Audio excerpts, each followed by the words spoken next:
Herkese tekrardan merhabalar. Ben Huri, Hurimetek Mutfak'ta kanalıma mutfağıma hoş geldiniz.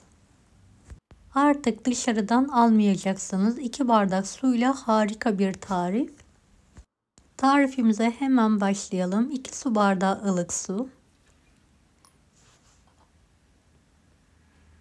1 paket kuru maya, 2 tatlı kaşığı toz şeker. 1 miktar un ekleyelim. 2 tatlı kaşığı tuz. 1 adet tam yumurta, 1 çay bardağı sıvı yağ. Homojen bir hale getirelim.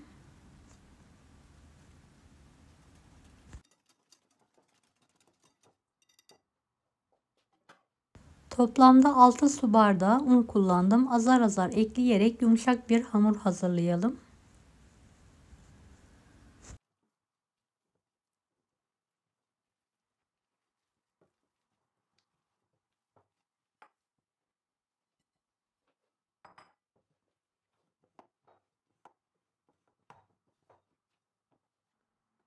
Evet, hamuru toparladıktan sonra tezgah üzerine alıyorum. 5 dakika yoğurma işlemine devam ediyorum.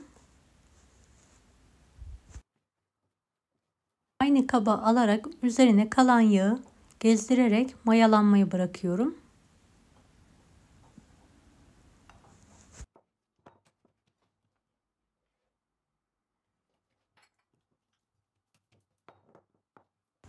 Üzeri için 2 paket susamı sıcak tavaya alıyorum.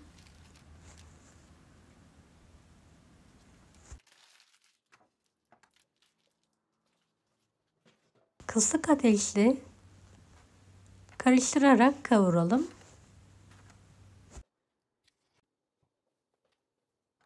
Evet, ara ara karıştırmaya devam edelim.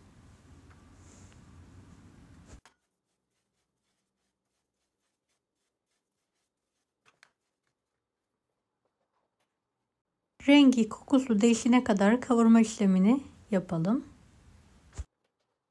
Üzeri için 1 su bardağı ılık suya 2 yemek kaşığı pekmezi karıştırarak hazırlayalım. Mayalanan hamuru tekrardan yoğurarak tezgah üzerine alalım.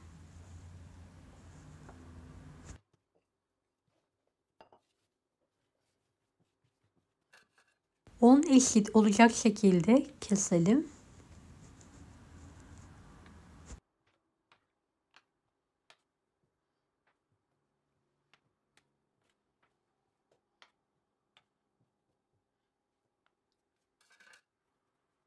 Bezeleri yuvarlayarak hazırlayalım.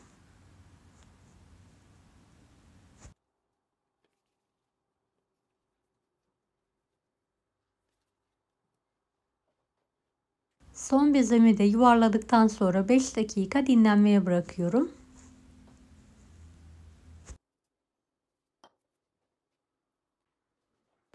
Evet, dinlendirdiğimiz bezeyi elimizle açarak uzaltalım.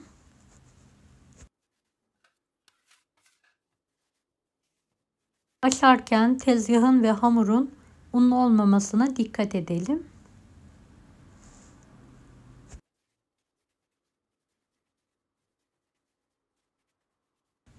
Un hamuru tuttuğu için uzama yapmıyor. Gördüğünüz gibi ilk bezeyi kenara aldım. Diğerlerini unsuz bir şekilde elimle açıyorum.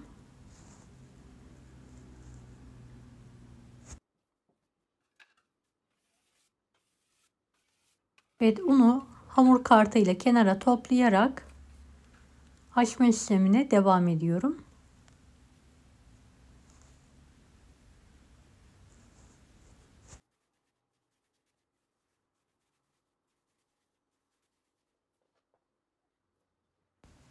Videomu izlerken buraya kadar geldiyseniz yorum kısmına herhangi bir emoji bırakırsanız bana destek olmak için sevinirim.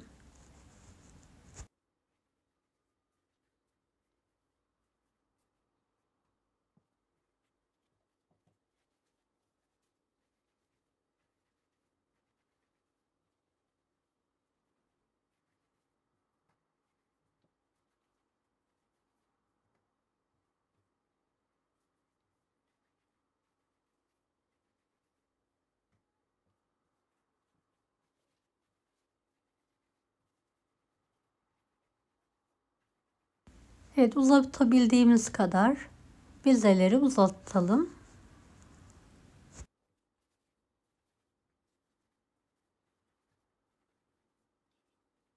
Son bezemi de aynı şekilde uzatıyorum.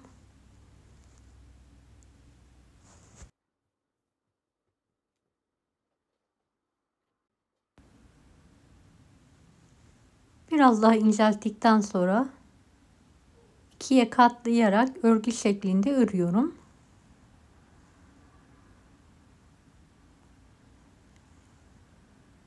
Ve kenar kısmını birleştirerek simit şekli veriyorum.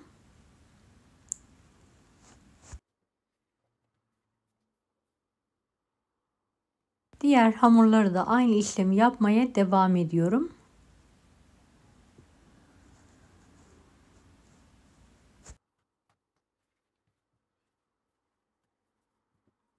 Bu aşamalarda hamurları dinlendirerek yaparsak daha kolay bir şekilde şekil vermiş oluruz.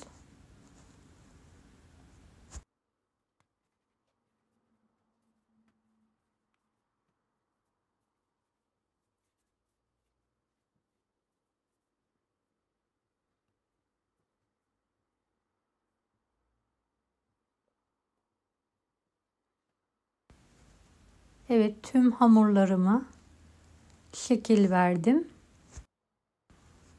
İlk olarak pekmezli suya, daha sonra susama bulayarak tepsiye alıyorum.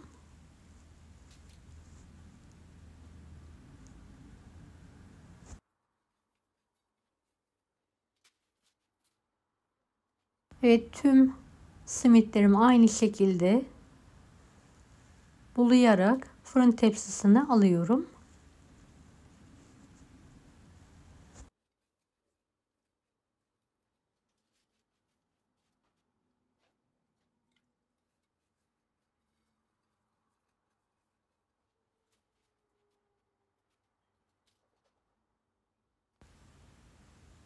Evet, ikinci tepsimi de hazırlıyorum.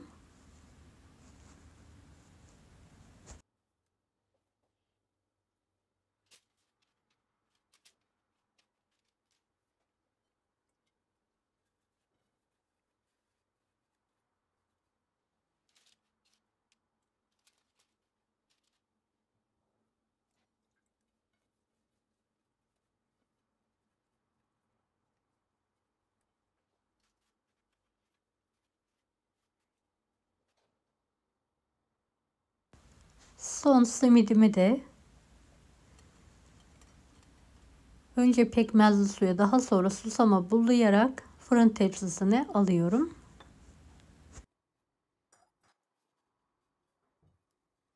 Fırın tepsisine aldıktan sonra 5-10 dakika tepsi mayası yapalım.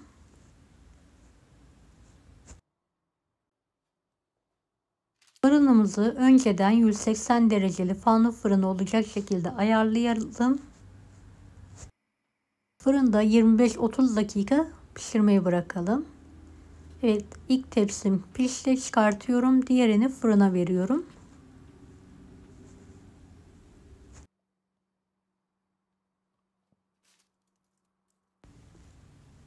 Evet, ilk tepsiyi tekrardan fırına vererek 1-5 dakika daha pişirdim.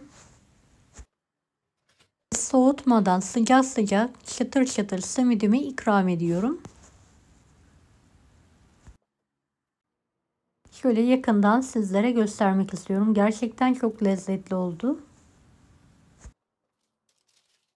Yanında domates, üzüm, peynir ve çayla ikram ettim.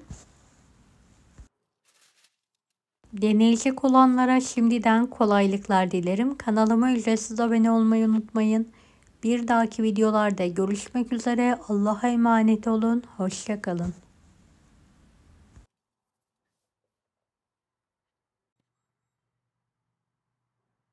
Daha farklı tarifler için bunları da izlemeyi unutmayınız.